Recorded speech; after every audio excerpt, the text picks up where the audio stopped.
Hello everyone, हमने जो नया चैप्टर स्टार्ट किया है क्लास 12 के अकाउंटेंसी का कि accounting for share capital issued and forfeiture. तो इसमें हमने थ्योरी कॉन्सेप्ट देखा था। तो यहाँ पर हमारा नया टॉपिक है शेयर कैपिटल। तो एक्चुअल में शेयर कैपिटल क्या होता है?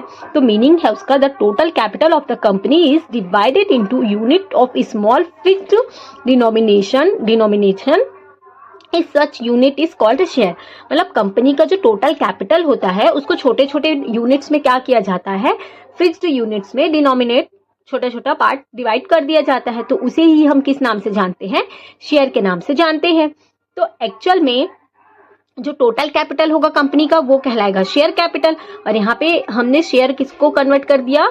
जो टोटल कैपिटल को छोटे छोटे पार्ट में डिवाइड कर दिया। एग्जाम्पल ले सकते हैं, अगर किसी कंपनी का 1 लाख आपका शेयर कैपिटल है, अगर उसको 10 रुपीज ईच शेयर में अगर कन्वर्ट कर दिया जाए तो क्या हो जाएगा? आपका 10,000 आपका क्या हो जाएगा? शेयर।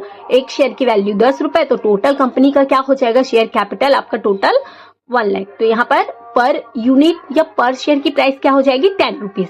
तो दो टाइप के आपके शेयर होते हैं, काइंड्स ऑफ शेयर।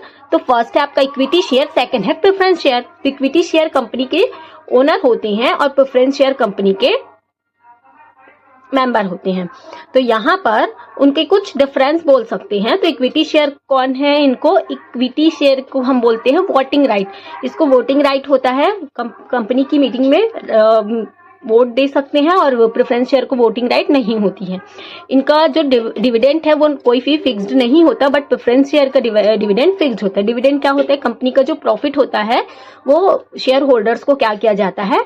डिस्ट्रीब्यूट किया जाता है, उनके शेयर के अकॉर्डिंग दिया जाता है, तो उसको हम डिविडेंड बोलते हैं।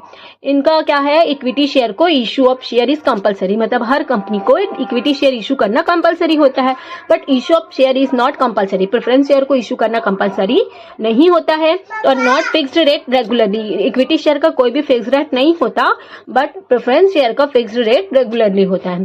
तो इस कॉन्सेप्ट से हम ये बोल सकते हैं कि इक्विटी शेयर वो शेयर है जो बिजनेस के ओनर्स होते हैं, ओनर पर इनका राइट होता है, ओनर है, और इनको वोटिंग राइट है। और ये कंपनी के एंडिंग, जब कंपनी वाइंड अप होती है तो इनको सबसे लास्ट में पेमेंट होता है। बट जो प्रेफरेंस शेयर होते हैं तो उनको प्रेफरेंस होता है, उनको डिविडेंड का भी प्रेफरेंस होता है।